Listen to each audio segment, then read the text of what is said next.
Yasas. This is an essay that I wrote called Illegals and Refugees. Please note that, despite being born and brought up in America and lacking Hellenic blood, I am strictly a Greek patriot and nationalist, and unless otherwise stated, my works are written from that perspective. I have often ranted about illegal immigrants and refugees, but I have not truly explained my position in a rational manner. In this essay, I shall attempt to remedy this. Note that I did once write about immigrants. It was one of only 2 essays that I wrote from the American perspective, the other being on gun control, which I fully support. This time, I will return to my usual method of viewing the issue from a Hellenic perspective. Many people feel that it is important to distinguish the difference between an illegal and a refugee, while I myself usually don't do so. For the purposes of this essay and various explanations, I will differentiate between them. They say that an illegal, and most are too afraid to use that word, is someone who enters a country for economic reasons.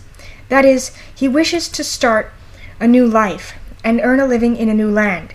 A refugee, in contrast, is someone who leaves his country to avoid things such as rape, persecution, child marriage, etc.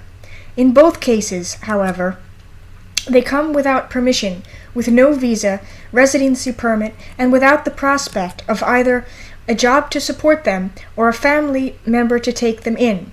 And while some refugees do, at least, have passports, almost no illegals do, and when they do, they are usually fraudulent. Many claim that we must still allow refugees to enter the country due to humanitarian aid and other such ideas. I strongly disagree with this opinion, except in very specific circumstances. For example, someone from Cyprus who needs help, someone who is a true patriot but who lacks Hellenic blood and who wishes to assimilate into the culture and serve Hellas in some capacity. Extremely rare. Or someone who came legally but lost his papers, or someone who was trafficked with no idea as to what was going on and brought against his will. In most cases, however, these are not our people, and their problems are not ours. We should not have to become Europe's dumping ground to accommodate them. If others want them, they can take them. It is common among Hellenic polytheists, and even among many practitioners of Greek orthodoxy, to talk about xenia, or hospitality. This was a staple of Hellenic culture, at least during the time about which Homer wrote. Clearly, we can see that Odysseus and his men were accepted into various places, and this remained true for Odysseus even when he was alone, with nothing to offer, and looked like a beggar. Inevitably, someone would take him in, feed, and entertain him, in whatever ways were possible. But eventually, 3 questions would be asked. What is your name? Who is your father? And where do you come from? This is why you would hear things like Odysseus, son of Laertes, from Ithaca. Even in the catalogue of ships, in the Iliad, where names were mentioned once, never to be heard again, you hear a name, a father, and a place of origin. Now, in 2015 CE, it is even more important that we know the identities of those around us, particularly if they come in droves. I am sure that, on an individual level, I am not the only person who wouldn't readily take in a stranger off the street if he came knocking at my door. This is not only because I am blind, but out of a concern for general safety. Yet we are expected, as a nation, to take in thousands of people without knowing anything about them. Some may be decent families, but others may be terrorists, general troublemakers, or even people who have nothing in the way of skills or education to offer, but who will simply crowd the nation with their presence. If hospitality is a concern, let us also remember that there was more to ancient Hellas than Athens. There was also no nation-state, so each polis had its own laws and rules. While I am against this idea in modern times, we can learn a lot from Sparta in this instance. Recently, I reread The Life of Lycurgus by Plutarch.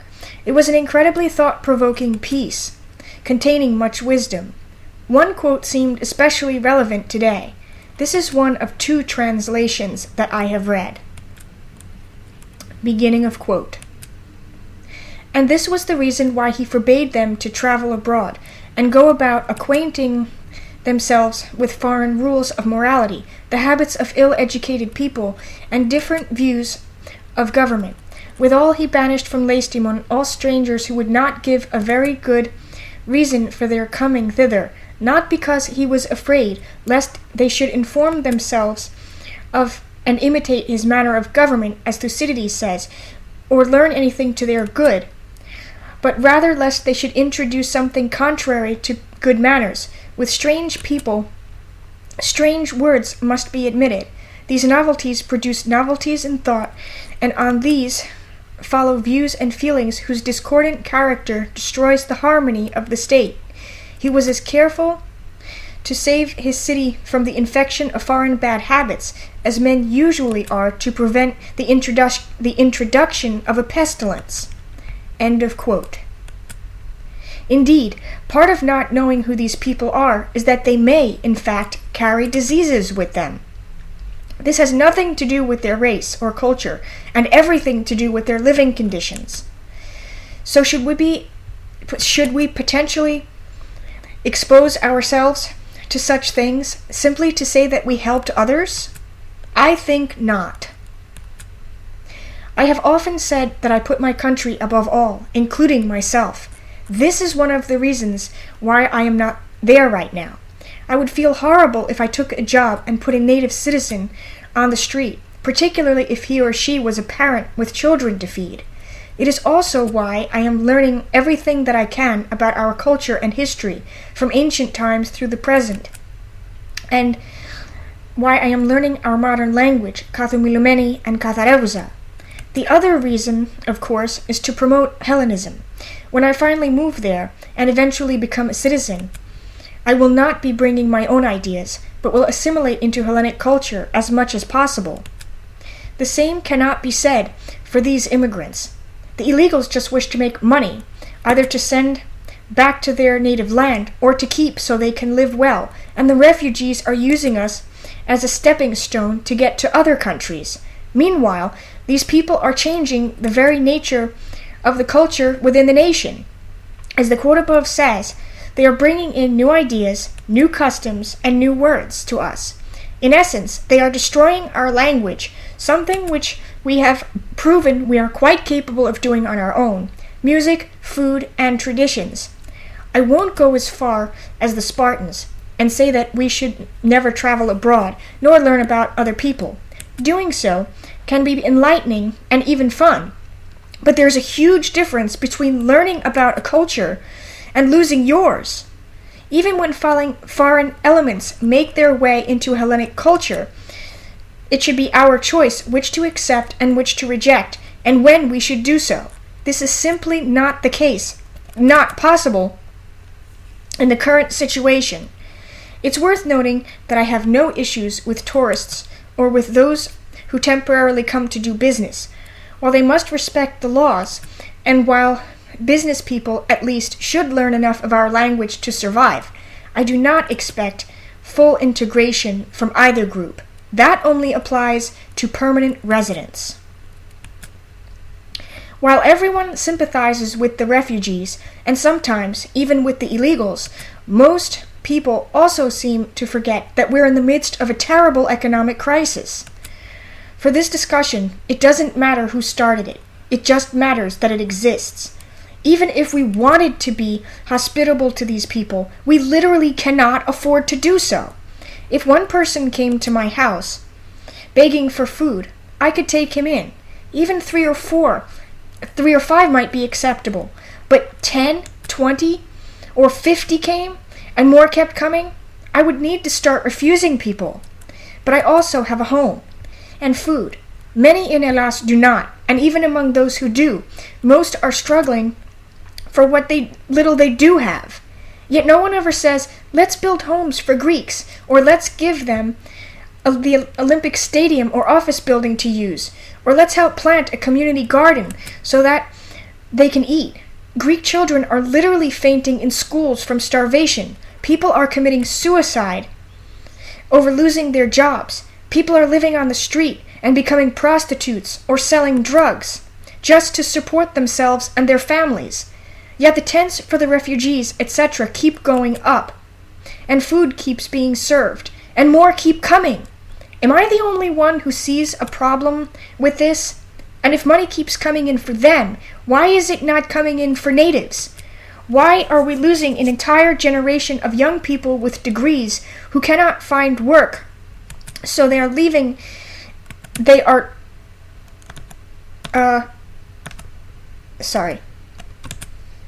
so legally immigrate to other countries.